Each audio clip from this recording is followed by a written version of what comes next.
Hello, Jennifer. Thank you so much for taking the time to be on the GSSW podcast. We're so excited to get to know you. Well, I am glad to be here today, Curtis. Thanks for inviting me. Fantastic. Well, we're hoping that in this podcast, we're talking about worldwide alumni leading and serving in social work practice. And so we're excited to hear about the various diverse fields and locations from all around the world our students are serving and leading. And so would you be able to start off by you just introducing yourself, letting our friends know who you are and what you do here in the Garland School of Social Work? Yeah, I would be happy to. My name is Jennifer Dickey, and I serve as the director of the program called Global Mission Leadership. We started this initiative back in 2008 on grant funding that came from the Henry Luce Foundation, with the dream in our hearts of coming alongside global leaders who are already doing really phenomenal work in their home countries. They have a passion and a commitment for their communities. They're already doing really valuable work, but somehow along the way, they've identified that a master's in social work will either strengthen their skill sets or open doors for them to do their work even more effectively. And so we offer a full scholarship for students to come and study it with us with a commitment to go back to their home countries. And in the process, we have been changed. Man, your care and commitment and deep love for the Garland School of Social Work is both felt, it's heard, it's experienced by your students.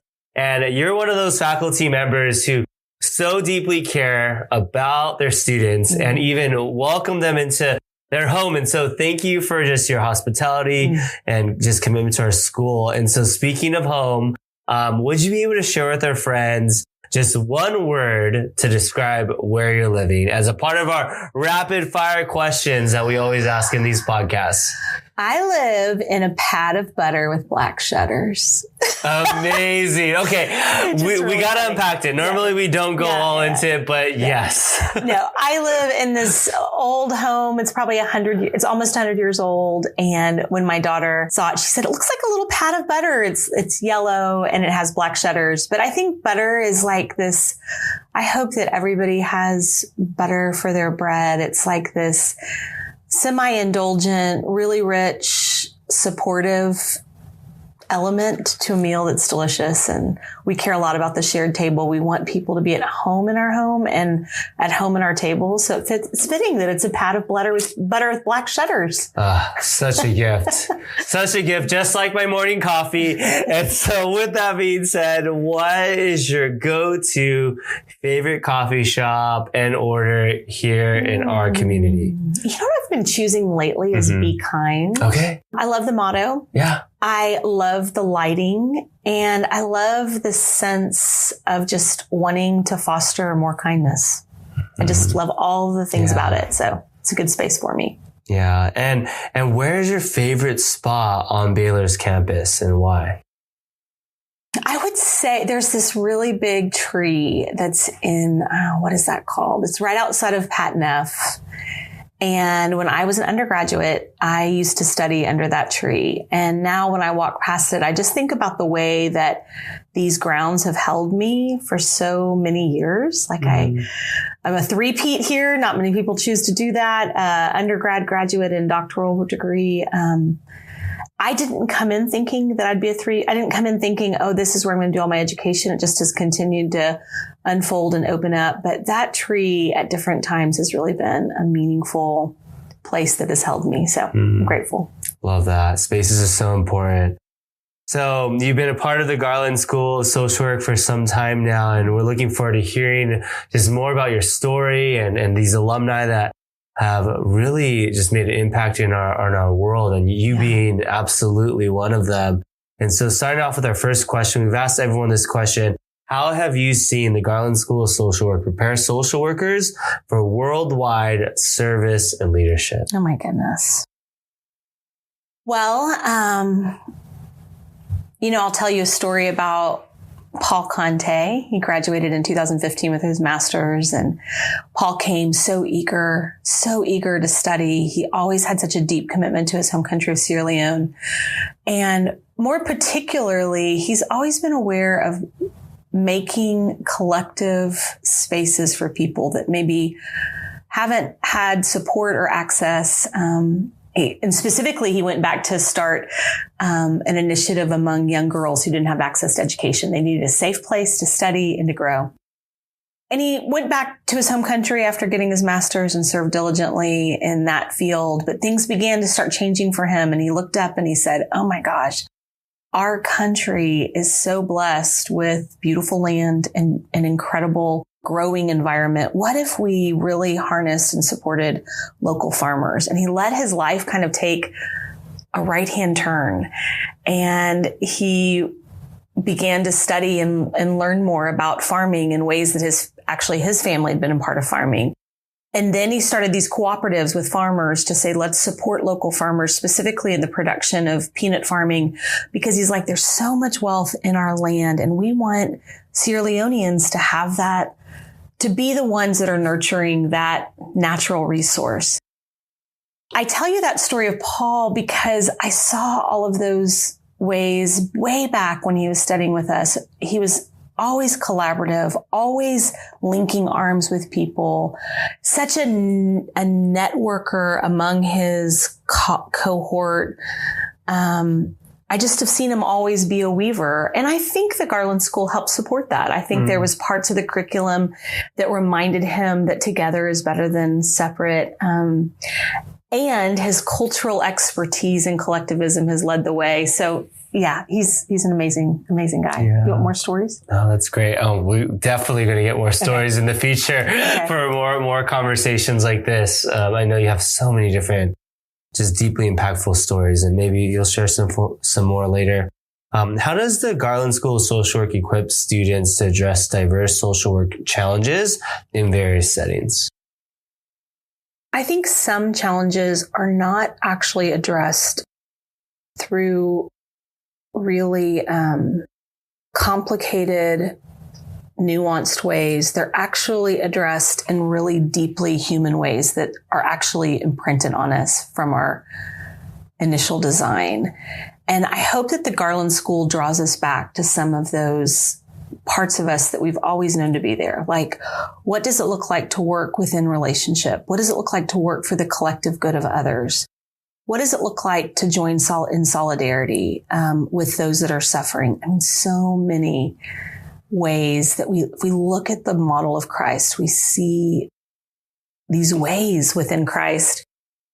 I think that the Garland School creates curriculum that supports people in growing in those strengths and skills around good communication, collective organizing, letting research inform our practice and letting our practice inform research, paying attention to who's benefiting from policies and how else can more benefit. How can you bring poor people at the table? I mean, I'm a community practitioner at heart, and so I'm always thinking from that curriculum bent. And I just see almost like David and his 5 smooth stones. You know, he tried to put on Saul's armor and it didn't quite fit, but he came back to these 5 smooth stones. I think there's some ways that the Garland School of Social Work curriculum empowers people to actually do really basic good work that really is the key to unlocking the river underneath us in some ways. I don't know. Yeah, no, that's great. As you're sharing about the 5 stones, I'm thinking of, like, for the Garland School, our 3 stones, right? Like valuing humanity, promoting equity, and engaging spirituality being some of our core values and vision for who we are. And I think globally, we hold those stones well amidst the Goliaths that we face. Yeah. And so, yeah, so good. I also think that, a very important part of our programming is the deep value and belief of reciprocity, that there's like a sharing underneath the soil. I love Robin Wall Kimmerer's description of mycelium, where these rich tree roots, some are gathering more than enough and some don't have enough. And there's a sharing of access and support and resources. And I can't tell you how many times I look to our graduates, specifically the international leaders that I have access to to ask for input, to say, can you see how we could do this better? Can you see this from your perspective or framework? What can we do? So there's a real mutuality of sharing that I think is a mark, hopefully, on our program. Yeah. So kind of building upon that, what unique qualities or skills do our graduates bring to the field of social work?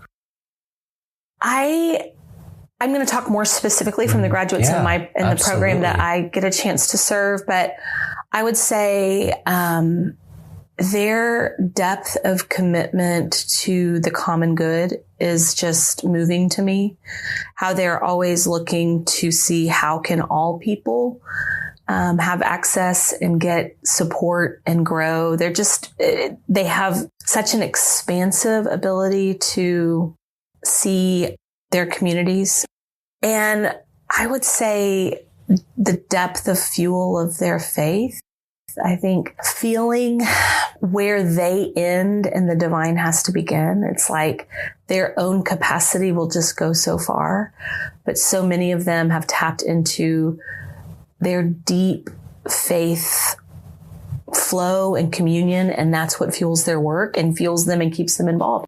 Just the other day, we had a long conversation with one of our graduates who graduated back in 2012, and she's back in her home country of Myanmar. And when she was a young child, her father had a school for kids that were living on the street.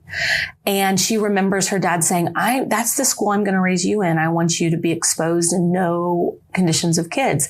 She grew up her whole life around children. When she came and studied with us, she was just awake and always in wonder of children and wanted to support them. Here she is, she got 12. Here we are 15 years later. And she went back to her home country of Myanmar, really quickly got employed by UNICEF and has been continued to be promoted within the work of UNICEF and really shaping how UNICEF is working. In fact, she and 3 others wrote the first child protection law for Myanmar, making sure that kids had some protective forces legally around them. And when we were talking the other day on the phone, I was like, what's still in your heart? And she said, kids. I just care about children. I want them to have and rural communities. So she really has a heart for the Chin population and specifically in the northeastern part of our country. And she goes to these communities and she helps them see, listen, you have what you need to grow your kids. You have connection. You have an ability to use farming techniques to teach them about principles. So she's trying to debunk the idea that kids have to go to a place for education. There's a way that education can be woven into that rural lifestyle, into that poverty lifestyle. She's really thinking about the intersection of parent and children connection and education from a very nuanced way that is not dependent on a curriculum or a school building. And I love that about her. She's just thinking so differently. And I just want to lean in and borrow from her all the time. Yeah. Man, we have so many alumni all over the world, locally here in Waco, Texas, the greater county that we live in and across Texas. And these are just some of so many stories of alumni making such a significant impact in their communities. As we think about our alumni community here at the Garland School of Social Work that you are so part of, have friends that have gone through with you, many that work here on faculty and those in the field practicing social work.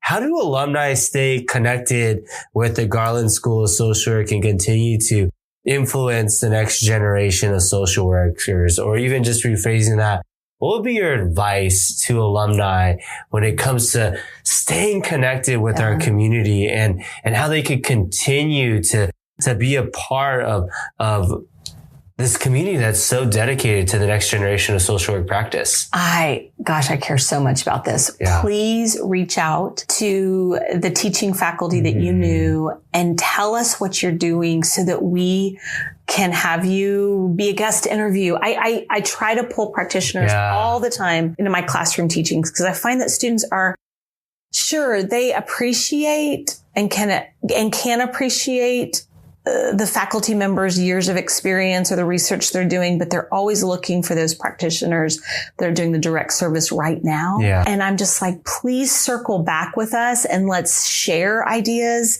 Come back to us and say, this is working or isn't working, or I found this model that's super effective. Bring things back to us so that we're like growing, learning together. I want that reciprocal loop that alumni are circling back with us, so that we can really hear and learn from what you're seeing and what you're doing. Yeah. We have so many prospective students that tune in to get a glimpse of our community, and many of them are prospective students. And so what advice would you give to some prospective students who are exploring a career in social work here at the Garland School? I would encourage you to find a local, think about what you're concerned about, what you care about, what you have vision for. Find a social worker who's actually doing that work and get a little time with them to say, why do you do it? Why do you stay in it? What do you care about? I would say draw near to us. Like if you ever reached out to me and said, can I visit a class? I'd be like, come and visit a class. I'd come out and get curious. And I think social work prepares students for such a broad ability to draw from different strengths and skill sets to do very particular, specific work in a context. So I think you can kind of, there's a lot to choose from. And so I think the more that students are getting a little bit clear about what makes them curious, what makes them interested, and let us get you connected with who's actually doing that. Observe it, witness it. Or if you're interested in coming to a class, come and visit. Let us help you figure out what's this next season of your life supposed to look like. Love that. Well, thanks for the warming invitation to our friends who are looking to be a part of our community, and invitation to so many of our friends who have been, like our alumni, making an impact in every sphere of society. And so thank you so much. Appreciate you, Professor Dickey. We're so excited for many students to get to meet you when they're here at Baylor University. Thanks, Curtis.